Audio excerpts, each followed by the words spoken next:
very poor start for the Lionesses at the weekend, beaten 2-1 by France. Sarina Wiegman, the England boss, spoke to talkSPORT's Courtney Sweetman-Kirk after the defeat.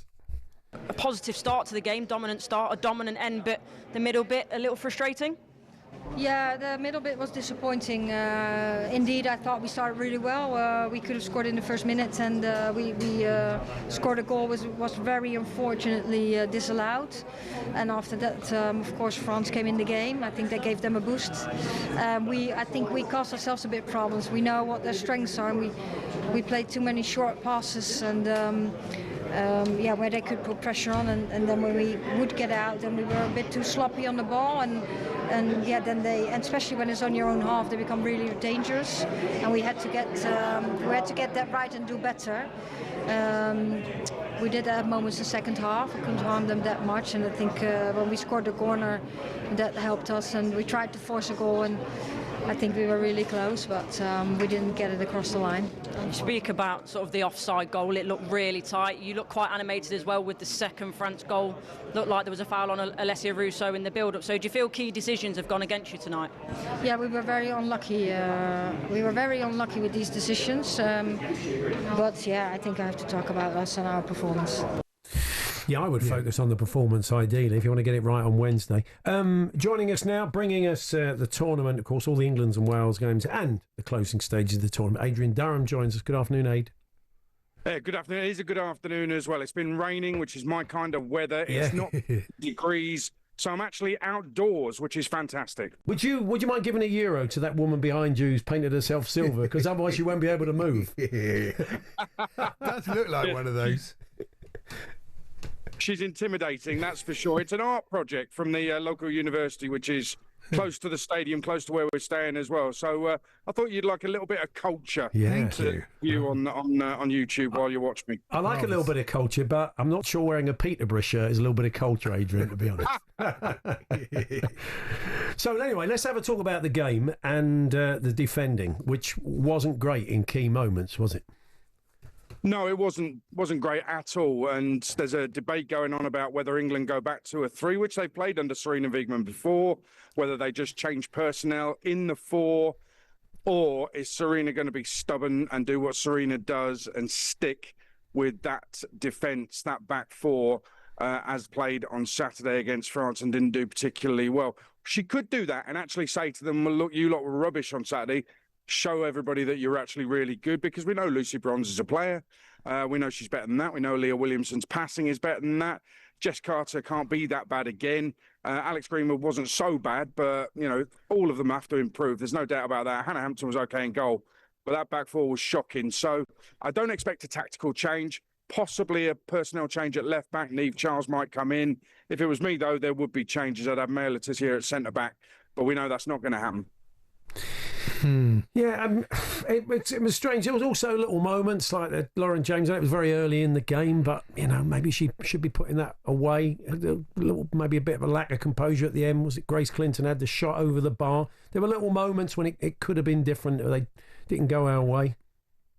Yeah, if you clutch it a bit, you could say that, and it is a different game if they score. But I kind of heard Sarina say, yeah, if Lauren James had scored, but she didn't score. And the reality is she didn't score because she hasn't been playing, because she's not been fit, and I was surprised she started, to be honest. We could also look at that disallowed goal, and I'm still looking at the picture of it, and I can't see an offside.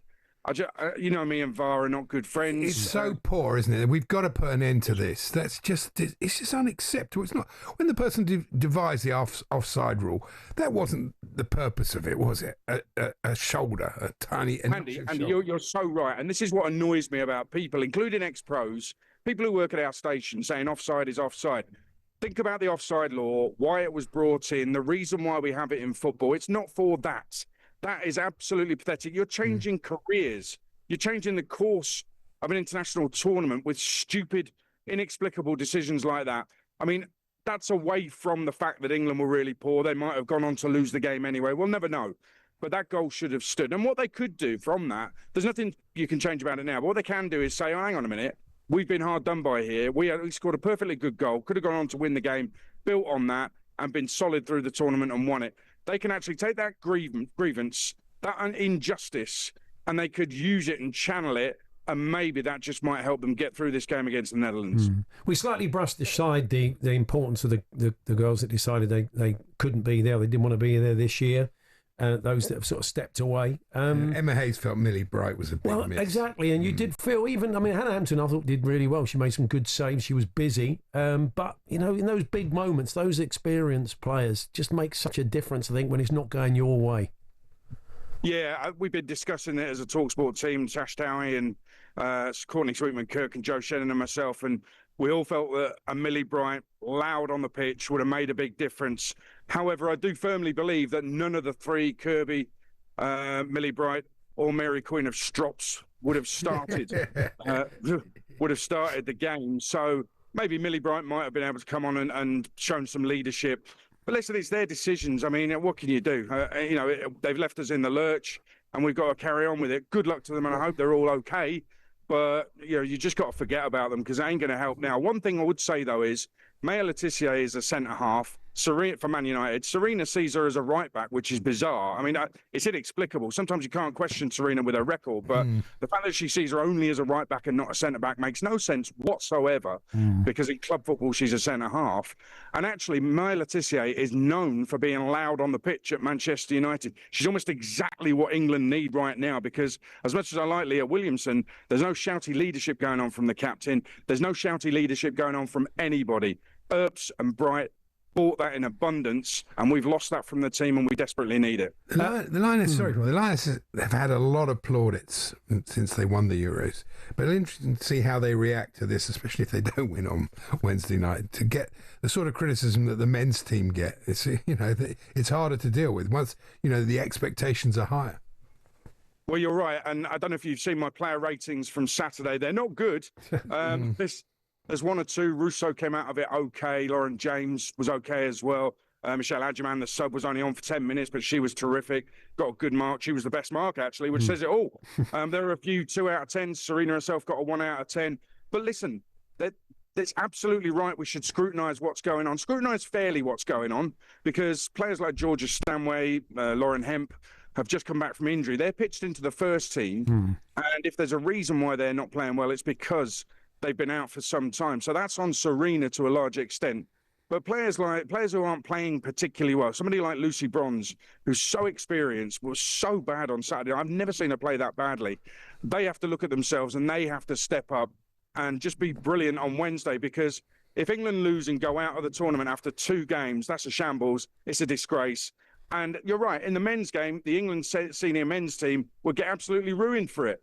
And I think that the England women's team are reaching that same stage of scrutiny whereby there will be a lot of criticism, and rightly so as well. But I do think they will actually win the game. Oh, fingers crossed. Adrian, we'll catch up with you later in the week. Thanks very much. Thank you. That's Adrian Durham. They're over in Switzerland for us, bringing us it's Euro win or 2025. bust, and they know that. So. Yeah, no, it is.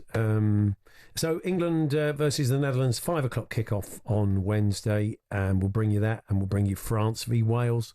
We're on talkSPORT 2 as well at 8 o'clock.